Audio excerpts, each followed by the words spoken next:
Shalom Bapak Ibu Saudara sekalian yang saat ini sedang menyaksikan sapaan jemaat pada hari Senin 5 April 2021.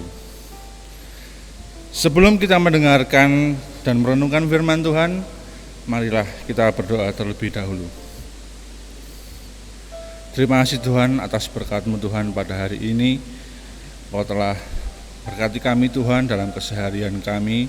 Dan saat ini Tuhan kami akan mendengarkan firman-Mu. Kau berkati hati kami, Kau berkati pikiran kami, Kau berkati telinga kami, dan Kau berkati mulut kami Tuhan, agar firman-Mu dapat sampai ke dalam hati kami dan dapat kami lakukan dalam kehidupan kami sehari-hari. Terima kasih Tuhan, dalam nama Tuhan Yesus kami berdoa dan mengucap syukur. Amin. Iya Bapak Ibu Saudara sekalian, firman Tuhan kali ini akan kami ambil dari 1 Korintus 15 ayat yang 35 sampai 49 yang nanti bisa Bapak Ibu Saudara sekalian baca sendiri di rumah. Dan judul renungan yang akan saya bawakan kali ini adalah kebangkitan tubuh. Seperti yang kita tahu Bapak Ibu Saudara sekalian, manusia itu pasti akan mengalami kematian. Entah dia itu miskin, entah dia orang kaya, entah dia ganteng, entah dia jelek, entah jabatannya tinggi, presiden atau apalah. Suatu saat manusia itu akan tetap mengalami yang namanya kematian. Tubuh manusia itu semakin lama semakin merosot kemampuannya. Bukan semakin tambah bagus, tapi semakin merosot. Dan pada kali ini kita akan membahas tentang yang namanya kebangkitan tubuh yang sering sekali disinggung di dalam Alkitab. Tuhan Yesus pun mengatakan bahwa Tuhan akan menjanjikan kita kehidupan yang kekal pada akhir zaman nanti. Nah, sebenarnya kebangkitan tubuh itu seperti apa? Kok bisa orang mati pada suatu saat nanti pada akhir zaman dibangkitkan kembali? Itu bagaimana logisnya? Nah, pada perikop ini atau pada ayat pada 1 Korintus 15 ini, pada pasal ini dikatakan, saat itu yang mengatakan adalah Paulus kepada jemaat di Korintus. Konsep bagaimana manusia itu dapat bangkit kembali nanti di akhir zaman. Kita mau flashback dulu. Kita mau ambil satu kejadian, yaitu di kitab Kejadian. Lebih tepatnya di pasal yang kedua.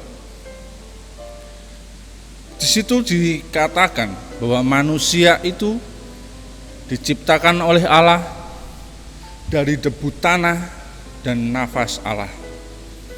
Saat itu Allah mengatakan, debu tanah ini akan kuberikan nafas. Jadi ada dua hal yang menciptakan manusia atau yang menciptakan kita, yaitu dari debu tanah dan nafas Allah itu sendiri. Nah, yang debu tanah ini kita sebut dengan tubuh jasmani. Dan kemudian yang dari nafas Allah kita sebut dengan tubuh rohani.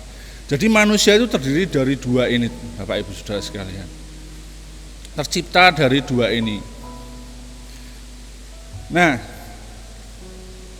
yang namanya tubuh jasmani itu suatu saat pasti akan mati. Suatu saat pasti akan mati. Dan akan sangat berbeda dengan tubuh rohani. Yang tubuh rohani ini adalah nafas Allah itu sendiri yang akan memiliki kehidupan yang kekal.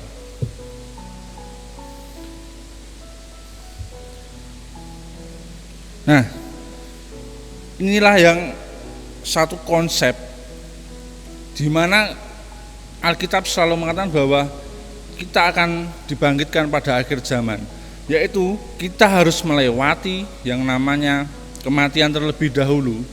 Yang mati itu adalah tubuh jasmani kita, atau yang dari awal dibuat dari debu tanah. Itulah yang akan mati. Dan suatu saat nanti akan dibangkitkan lagi, itu bukan debu tanah ini, bukan dari tubuh jasmani kita, tapi dari tubuh rohani kita, yaitu nafas Allah itu sendiri. Pada akhir zaman nanti akan dibangkitkan.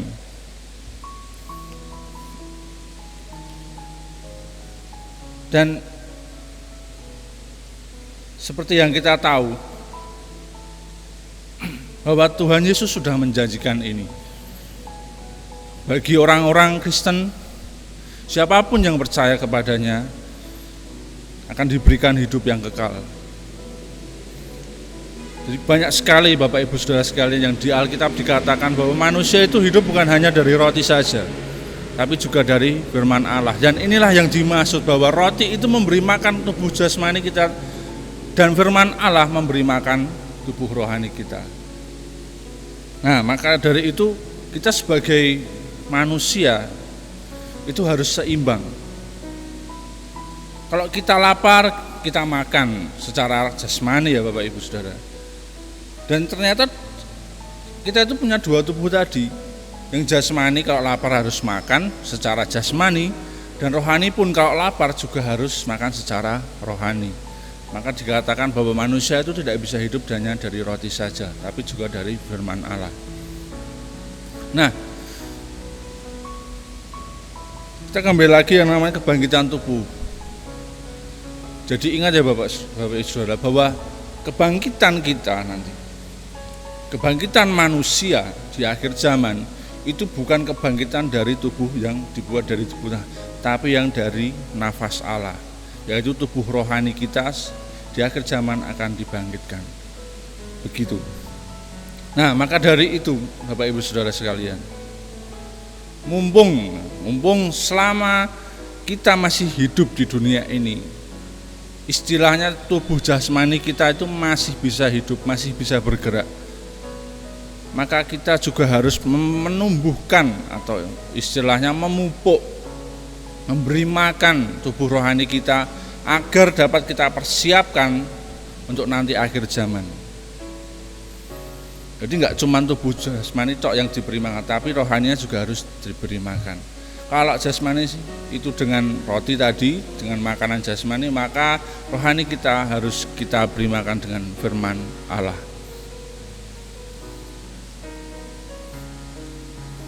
Jadi begitu Bapak Ibu Saudara sekalian, itu adalah konsep tentang kebangkitan tubuh. Jadi enggak semata-mata bahwa nanti saat manusia mati itu tubuhnya bangkit lagi dari dalam kubur terus keluar begitu, enggak.